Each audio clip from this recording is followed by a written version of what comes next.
अस्सलाम वालेकुम। आज हम स्टार्ट करते हैं अपना नेक्स्ट टॉपिक जो कि है प्रिपरेशन ऑफ अल्केन्स का। हमने लास्ट टाइम भी प्रिपरेशन ऑफ अल्केन्स पढ़ी थी, लेकिन उसमें ये था कि हमने 4 प्रिपरेशंस पढ़ी थी और एक हमने स्किप कर दी थी। उस एक की ही आगे 2 टाइप्स थे, डीकार्बोक्सिलेशन ऑफ मोनोकार्बोक्सिलिक एसिड और कोल्ब्स इलेक्ट्रोलाइटिक मेथड। आज हम इन्हें इकट्ठा करके पढ़ेंगे। लास्ट वीडियो में इन्हें स्किप करने की वजह ये थी कि कोल्ब्स इलेक्ट्रोलाइटिक मेथड हमारे पास एक पूरा लॉन्ग क्वेश्चन है, तो इस लॉन्ग क्वेश्चन को एक सेपरेट वीडियो देना लाजमी था। और उसके साथ डीकार्बोक्सिलेशन हमने इसलिए स्किप किया था क्योंकि ये दोनों एक दूसरे के साथ रिलेटेड हैं। दोनों के अंदर ही हमें कार्बोक्सिलिक एसिड ग्रुप जौन सा है, कार्बोक्सिलेट है, उससे ही हमारे ये रिएक्शंस होने वाले हैं। तो डीकार्बोक्सिलेशन पढ़ते हैं, उससे पहले हम कार्बोक्सिलिक एसिड का थोड़ा सा इंट्रोडक्शन कर लेते हैं। हमने कार्बोक्सिलिक एसिड के बारे में थोड़ा सा नेमिंग के लेक्चर में भी पढ़ा था, उसमें कोई ज़्यादा डिटेल नहीं थी, लेकिन अभी हम थोड़ा सा उसे एक्सप्लेन करेंगे। बिलमुकाबिल उस वीडियो में हम उसे थोड़ा सा ज़्यादा एक्सप्लेन करेंगे। हमारे पास क्या होता है जी, हमारे पास कार्बोक्सिलिक एसिड मौजूद है। कार्बोक्सिलिक एसिड के अंदर एक आर ग्रुप अटैच होगा। ये आर ग्रुप हमारे पास हाइड्रोजन हो सकता है, मिथाइल हो सकता है, इथाइल, प्रोपाइल, ब्यूटाइल, पेंटाइल, कोई भी अल्काइल ग्रुप हो सकता है। हमारे पास ये जो सर्कल के अंदर जो ये मैंने ये एक बॉक्स के अंदर क्लोज किया हुआ है, ये हमारे पास कार्बोक्सिलिक एसिड ग्रुप आता है। इसके अंदर क्या है, हमारे पास एक कार्बन है, डबल बॉन्ड होगा ऑक्सीजन के साथ। सेम उसी तरीके से ये डबल बॉन्ड है जिस तरीके से एल्डिहाइड्स और कीटोन्स के अंदर था। जबकि एल्डिहाइड और कीटोन के अंदर हमने क्या देखा था, यहाँ पर सिंगल बॉन्ड होता है। अगर एल्डिहाइड हो तो हाइड्रोजन होता था, अगर कीटोन होता तो यहाँ पे अल्काइल ग्रुप होता, मिथाइल, इथाइल, प्रोपाइल।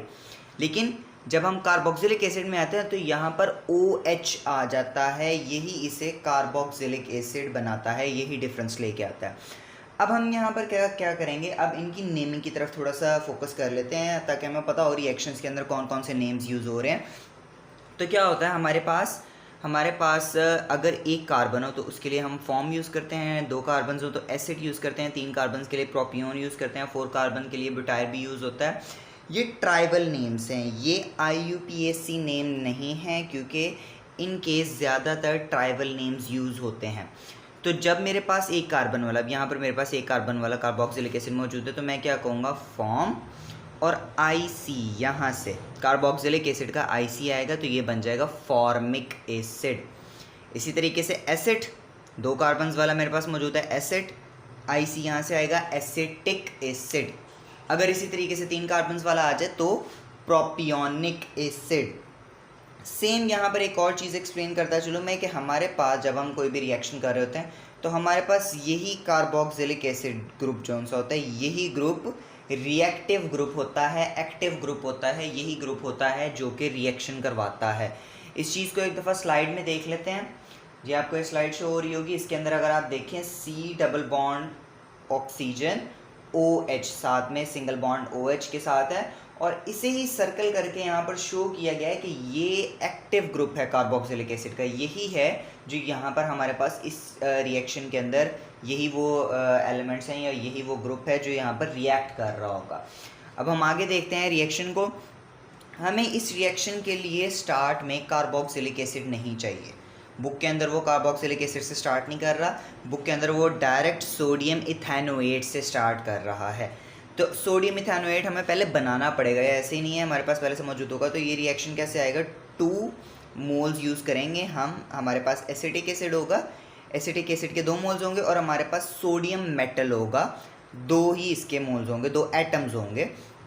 हमारे पास क्या चेंज आएगा, ये सोडियम इस हाइड्रोजन की जगह रिप्लेस हो जाएगा, ये इधर आ जाएगा, और ये हाइड्रोजन, ये एक हाइड्रोजन है क्योंकि 2 मोल्स है तो ये 2 हाइड्रोजन हो जाएंगे, तो ये दोनों मिलके H2 गैस बना लेंगे। तो यहाँ पर एक दफ़ा देखें, CH3 सेम है, C double bond oxygen same है, O सेम है, सिर्फ Na रिप्लेस हुआ है हाइड्रोजन के साथ, जबकि आपके पास ये H जोन सा ये H2 बन जाएगा। इसे हम नाम देते हैं सोडियम इथेनोएट का। सोडियम इथेनोएट हम इसे क्यों बोल रहे हैं, पहली चीज़ देखें, सोडियम नेम आ रहा है, किस वजह से आ रहा है, यहाँ पर सोडियम मेटल मौजूद है और ये 2 कार्बन्स वाला कंपाउंड है, इसे बोलते हैं इथेनोएट। ठीक है, इसे सोडियम एसीटेट भी बोल सकते हैं। एसीटेट क्यों, एसिटिक एसिड था, एसिटिक एसिड से बना तो एसीटेट भी बोल सकते हैं। ठीक है, नेक्स्ट चलते हैं अब हम आगे रिएक्शन को स्टडी करते हैं। रिएक्शन हमारा किस तरीके से स्टार्ट होता है? रिएक्शन हमारा डायरेक्ट सोडियम इथेनोएट से या सोडियम एसीटेट से स्टार्ट होगा और ये रिएक्शन होगा हमारा सोडियम हाइड्रोक्साइड के साथ NaOH के साथ in the presence of CaO calcium oxide.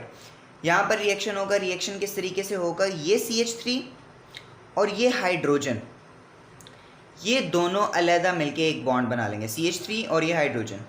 बाकी जो सब कुछ बच गया है वो हमारे पास कंपाउंड बन जाएगा। अब किस तरीके से बनेगा ये देखें, ये 2 N है तो ये Na2 बन जाएगा, Na2, ठीक है। कार्बन एक है Na2C और 1 2 3 ऑक्सीजन तो Na2CO3, ठीक है।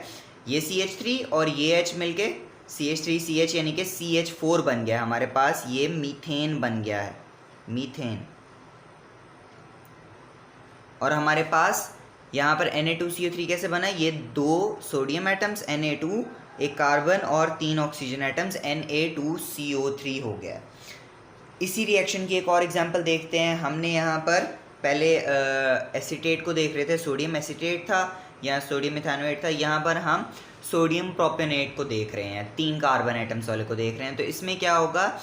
NaOH, सेम उसी तरीके से ये CH3 और ये H यहाँ से आएगा, CH3 बन जाएगा, ठीक है। ये CH3 वैसे का वैसे, ये CH2H आया, CH3 बन गया, ठीक है। बाकी देखते हैं Na2, ये Na और ये Na, ये दोनों मिलके Na2 बनाएंगे, ये कार्बन आ गया और 1 2 और ये 3 ऑक्सीजन Na2CO3। इसी रिएक्शन को एक जनरल रिएक्शन में लिख देते हैं।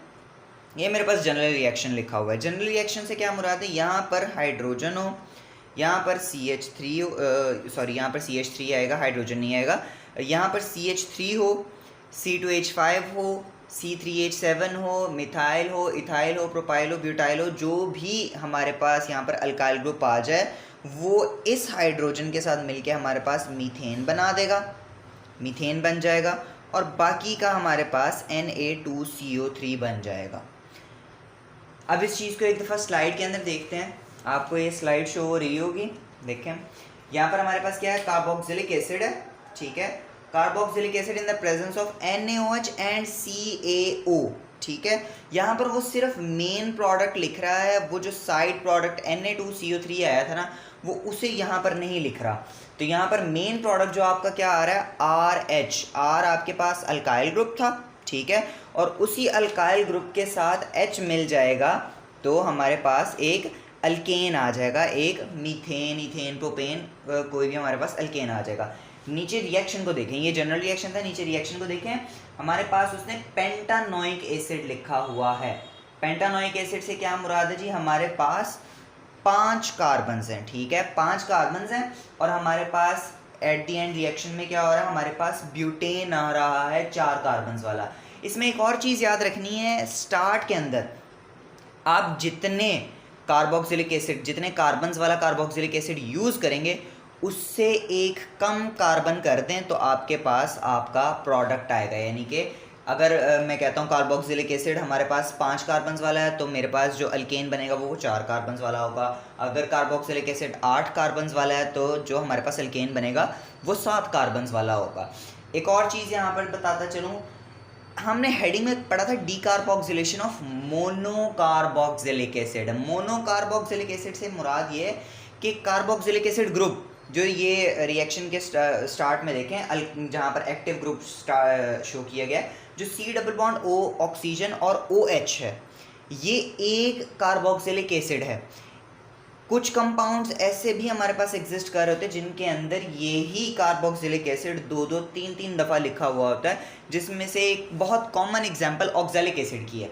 ऑक्सैलिक एसिड के अंदर 2 दफ़ा कार्बोक्सिलिक एसिड आता है तो वो डाई कार्बोक्सिलिक एसिड होता है। तो यहाँ पर हमें कहा गया है कि ये ऐसा रिएक्शन है जिसके अंदर मोनो कार्बोक्सिलिक एसिड होना चाहिए। 2 कार्बोक्सिलिक एसिड यानी कि 2 C डबल बॉन्ड ऑक्सीजन के साथ नहीं होने चाहिए और OH ग्रुप नहीं होना चाहिए। 2 कार्बोक्सिलिक एसिड नहीं एग्जिस्ट कर सकते, एक ही कार्बोक्सिलिक एसिड एग्जिस्ट करेगा तब ये रिएक्शन होगा, वरना नहीं होगा।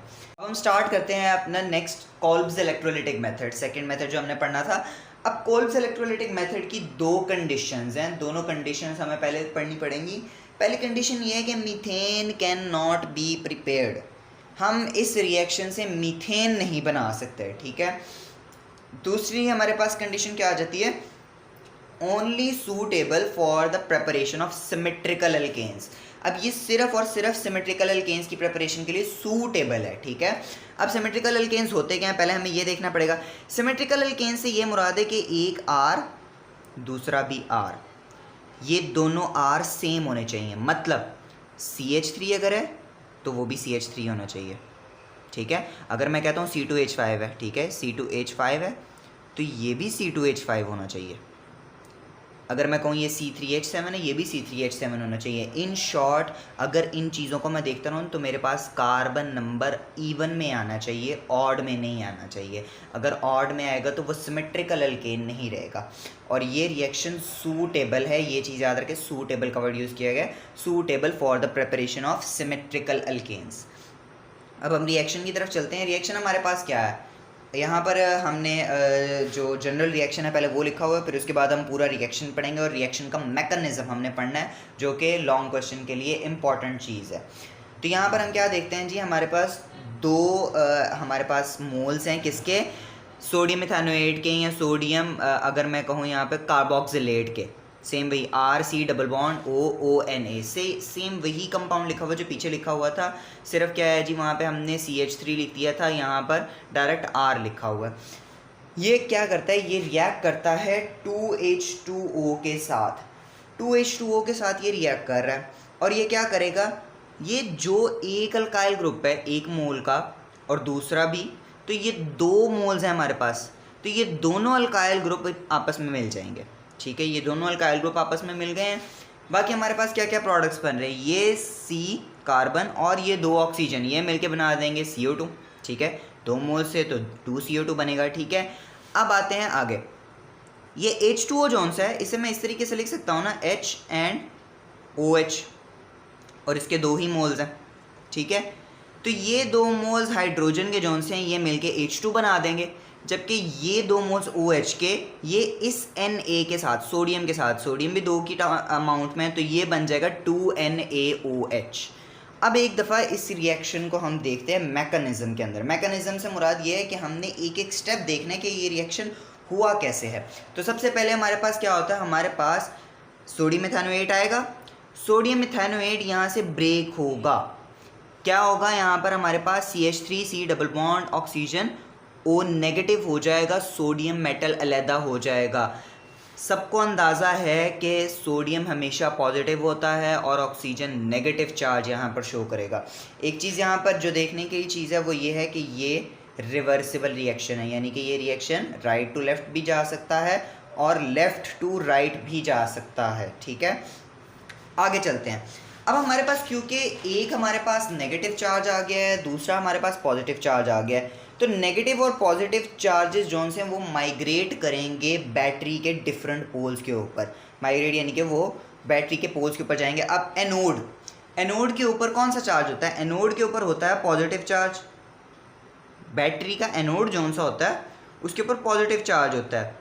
तो बैटरी के एनोड के ऊपर अगर पॉजिटिव चार्ज है तो यहाँ पर हमारे पास कौन सा कंपाउंड आना चाहिए जो कि नेगेटिव चार्ज है, क्योंकि unlike attract each other, positive negative को अट्रैक्ट करेगा, नेगेटिव पॉजिटिव को अट्रैक्ट करेगा, पॉजिटिव पॉजिटिव रिपेल करेंगे, नेगेटिव नेगेटिव रिपेल करेंगे। तो हमारे पास क्या होगा, यहाँ पर हमारे पास इस पॉजिटिव एनोड के ऊपर नेगेटिव हमारे पास जाएगा, ठीक है। तो यहाँ पर क्या होगा, CH3 से ये डबल बॉन्ड ऑक्सीजन और O नेगेटिव। अब क्या है, इस ऑक्सीजन के पास 1 इलेक्ट्रॉन एक्स्ट्रा है, क्योंकि ये 2 मोल्स हैं तो इसका मतलब 2 इलेक्ट्रॉन्स एक्स्ट्रा हैं। वो दोनों के दोनों इलेक्ट्रॉन्स यहाँ पे एमिट हो गए हैं, ये 2 इलेक्ट्रॉन्स एमिट हो गए हैं और ये बन गया है फ्री रेडिकल। ये ऑक्सीजन, वैसे अगर मैं कहूँ तो ऑक्सीजन फ्री रेडिकल बना है, लेकिन पूरे कंपाउंड को बोला जा सकता है ये बन गया है फ्री रेडिकल।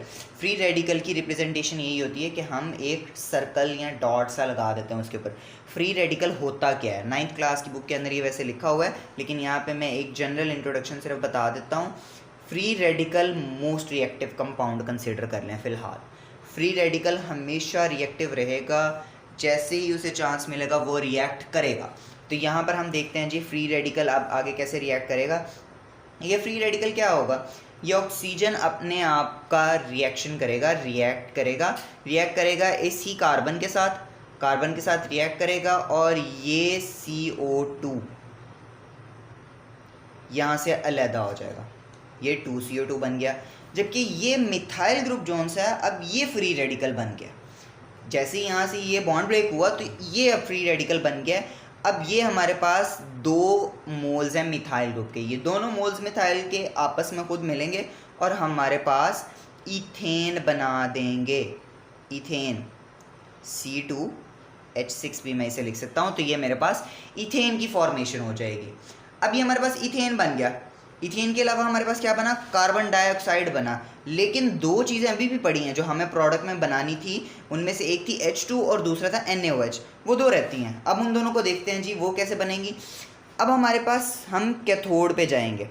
कैथोड के ऊपर कौन सी चीज़ जाएगी, कैथोड के ऊपर वो चीज़ जाएगी जो कि पॉजिटिवली चार्ज होगी। क्यों, क्योंकि कैथोड खुद नेगेटिव चार्ज होता है, कैथोड के ऊपर नेगेटिव चार्ज होता है, ठीक है। तो ये सोडियम मेटल जोन्स है ना, ये अगर देखें तो ये यहाँ पर आएगा, ठीक है। अब यहाँ पर सबसे पहले हम वाटर का रिएक्शन देख लेते हैं जो मैंने पहले भी बताया था। ये 2H2O और 2 इलेक्ट्रॉन्स, ये क्या होगा इसमें से, अगर मैं सेम उसी तरीके से हाइड्रोजन और ऑक्सीजन OH हाइड्रोक्सिल ग्रुप अलग-अलग लिख दूँ तो क्या होगा, ये OH ग्रुप अलग हो जाएगा, 2 इलेक्ट्रॉन्स इसके साथ मिल जाएंगे, ये 2OH नेगेटिव हो जाएगा। जबकि ये 2 हाइड्रोजन है, 2 मोल्स है ना, तो 2 हाइड्रोजन है, ये दोनों यहाँ पे हाइड्रोजन मॉलिक्यूल बना लेंगे।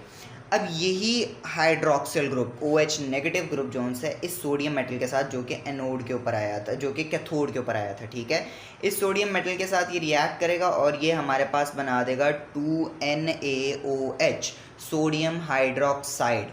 अब एक दफ़ा होल रिएक्शन को देख लेते हैं तो हमारे पास यहाँ पर रिएक्शन पूरा हो जाएगा। 2CH3COONA प्लस 2H2O, ये हमारे पास रिएक्टेंट थे, ठीक है। हमारे पास क्या क्या बना, CH3 यानी कि इथेन बन गया, 2 कार्बन C2H6 बन गया। और क्या बना, सोडियम हाइड्रोक्साइड 2NaOH, ठीक है। 2CO2 हमारे पास बना था, ठीक है, ये यहाँ पर बना हुआ है 2CO2 और H2 बना था, ये H2 बन गया। इस तरीके से हमारा ये रिएक्शन पूरा होता है। अब लास्ट पे एक चीज़ बताता चलूँ, ये ज़रूरी नहीं है हमेशा सोडियम लिखा हो, ये सोडियम भी आ सकता है, पोटेशियम भी आ सकता है, रुबिडियम भी आ सकता है, सीजियम भी आ सकता है।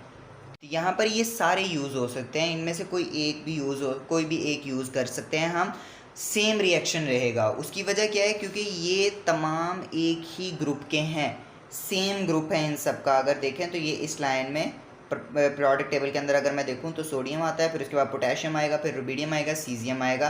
तो इसका मतलब इनकी वैलेंसीज जो वैलेंस शेल की वैलेंसीज हैं, लास्ट शेल की वैलेंसीज हैं, वो सेम है। इस वजह से हमारे पास ये रिएक्शन सोडियम से भी हो सकता है, पोटेशियम से भी, रुबिडियम से भी, किसी से भी हो सकता है, ठीक है। That's all for this lecture. I hope के बच्चों को समझ आ गई होगी। अगर आपको लेक्चर की समझ आती है तो काइंडली लाइक करें वीडियो को, शेयर करें और सब्सक्राइब ज़रूर करें। इंशाल्लाह नेक्स्ट हम आगे रिएक्शंस ऑफ अल्केन्स करेंगे। अल्केन्स के रिएक्शन हैं वो भी हम 2 वीडियोस के अंदर करेंगे, क्योंकि उसके अंदर भी हमारे पास एक इम्पॉर्टेंट लॉन्ग क्वेश्चन आता है। शुक्रिया, अल्लाह हाफ़िज़।